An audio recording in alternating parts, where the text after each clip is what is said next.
नमस्ते, हीअ आकाशवाणी आहे।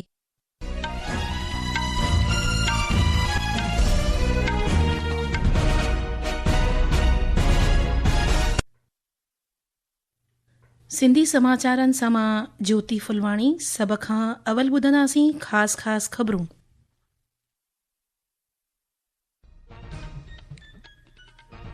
प्रधानमंत्री नरेंद्र मोदी सुभाणे खां 3 ॾींहनि जी गुजरात यात्रा ते रहंदो। गृहमंत्री अमित शाह राष्ट्रीय आईईडी विरोधी ऐं अंदरूनी सलामती इंतज़ाम खे मज़बूत करण लाइ राष्ट्रीय आईईडी डेटा इंतज़ाम सिरिश्ते जी शुरूआत कई।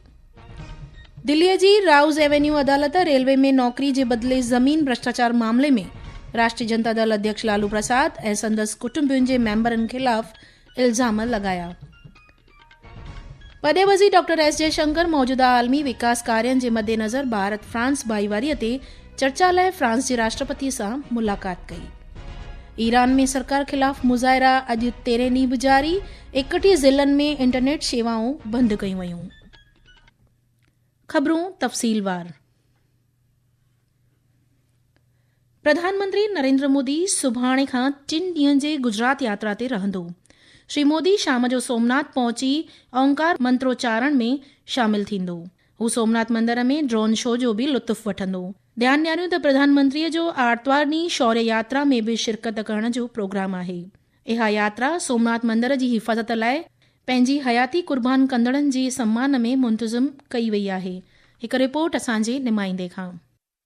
सोमनाथ स्वाभिमान पर्व के उल्लास ने पूरी सोमनाथ नगरी को शिवमय कर दिया है। महोत्सव के उपलक्ष्य में शहर के मुख्य मार्ग, चौराहों और सार्वजनिक स्थलों को आकर्षक रोशनी और सुंदर सजावट से जगमगाया गया है। शहर के सभी प्रमुख चौराहों पर विशेष साउंड सिस्टम लगाए गए हैं, जिनसे निकले मंत्रोच्चार, शिवधुन और भजनों की मधुर लहरें सुबह से ही वातावरण को भक्तिमय बना रही है। देश विदेश से आए शिव भक्त न केवल सोमनाथ महादेव के दर्शन कर रहे हैं, बल्कि इस स्वाभिमान पर्व के दिव्य उत्सव के भी साक्षी बन रहे हैं। प्रधानमंत्री नरेंद्र मोदी की आगमन की तैयारियों के साथ ही सोमनाथ की यह पावन भूमि अपनी ऐतिहासिक गरिमा और आधुनिक वैभव की एक नई तस्वीर पेश कर रही है। सोमनाथ से राजेश भजगोतर के साथ अपर्णा खूंट, आकाशवाणी समाचार, अहमदाबाद। अॼु सॼे मुल्क में प्रवासी भारतीय दिवस मल्हायो पियो वञे। प्रधानमंत्री नरेंद्र मोदीअ प्रवासी भारतीय दिवस ते अवाम खे नेक तमन्नाऊं ॾिनियूं आहिनि। सोशल मीडिया जी पोस्ट में श्री मोदीअ चयो त प्रवासी भारतीय दिवस भारत ऐं विश्व जे विच में हिकु कड़ीअ वांगुरु आहे। गृहमंत्री अमित शाह अॼु वर्चुअल नमूने राष्ट्रीय आईईडी डेटा इंतज़ाम सिरिश्ते NIDMS जी शुभ शुरूआत कई। उन इन पहल खे आईईडी विरोधी ऐं अंदरूनी सलामती मज़बूत करण जे ॾिस में अहम क़दम करे मञियो। श्री शाह चयो त इन सिरिश्ते सां एजेंसियुनि जे विच में अंदरूनी तालमेल अञा बहितर बणिजंदो। श्री शाह चयो त NIDMS मुल्क भर जे आतंकवादी विरोधी मर्कज़नि, पुलिस ऐं मर्कज़ी हथियारबंद पुलिस दस्तनि खे ऑनलाइन डेटा ताईं पहुचण ऐं इन जे इस्तेमाल लाइ सगियारो बणाईंदो। ये प्लेटफॉर्म आने से जो अनेक प्रकार के डेटा अलग अलग केस की फाइलों में पड़े हैं, वो डेटा अब एक क्लिक पर हमारी इन्वेस्टिगेशन एजेंसियों को और एंटी टेरर ऑर्गेनाइजेशन देश में जितने भी हैं, चाहे राज्य सरकार के हैं चाहे केंद्र सरकार के, उसको उपलब्ध हो जाएंगे। श्री शाह चयो त इहो सिरिश्तो ॿितरफ़ी नमूने कमु कंदो। हुन ॿुधायो त NIDMS ईंदड़ ॾींहनि में सलामती कवच जियां कमु कंदो। राष्ट्रीय जनता दल जे अध्यक्ष लालू प्रसाद ऐं संदसि कुटुंब ख़िलाफ़ दिल्लीअ जी हिकु अदालत ज़मीन साम्हूं नौकरीअ जे भ्रष्टाचार मामले में इल्ज़ाम मणिया आहिनि। मर्कज़ी तहक़ीक़ात इदारो इन मामले जी जांच करे रहियो आहे। नईं दिल्लीअ जे राउज़ एवेन्यू अदालत लालू प्रसाद ख़िलाफ़ भ्रष्टाचार रोकथाम नियम 1988 तहत इहे इल्ज़ाम लागू कया आहिनि।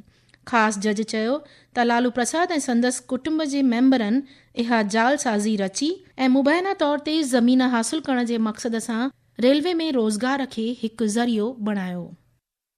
ही ख़बरूं तव्हीं आकाशवाणी तां ॿुधी रहिया आहियो। वधीक ख़बरुनि जे लाइ तव्हीं असांजी वेबसाइट newsonair.gov.in खे फॉलो करे सघो था।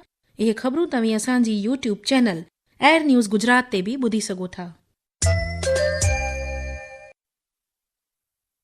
दिल्ली विधानसभा में गुरु तेग बहादुर ते मुबैना तौर ते ऐतराज़ जोगी टिप्पणी करण जे ॾोह में भाजपा ऐं अॼु दिल्ली विधानसभा में मुखालफ़ती नेता अतिशीअ जे इस्तीफ़ा जी घुर कई वई। मीडिया सां ॻाल्हाईंदे दिल्लीअ जे मंत्री मनजिंदर सिंह सिरसा ॾोह मड़ियो त अतिशी कंहिं बि धर्म जो सम्मान कोन कंदी आहे। पॾे मंत्री एस जयशंकर अॼु पेरिस ऐं फ्रांस जे राष्ट्रपति एमेन्युअल मैक्रोन सां मुलाक़ात कई। डॉक्टर जयशंकर हिकु सोशल मीडिया जी पोस्ट में मौजूदा आलमी विकास कार्यनि ते श्री मैक्रोन जे वीचारनि ऐं रणनीतिक भाईवारीअ ॾांहुं हाकारी नज़रिये जी साराह कई।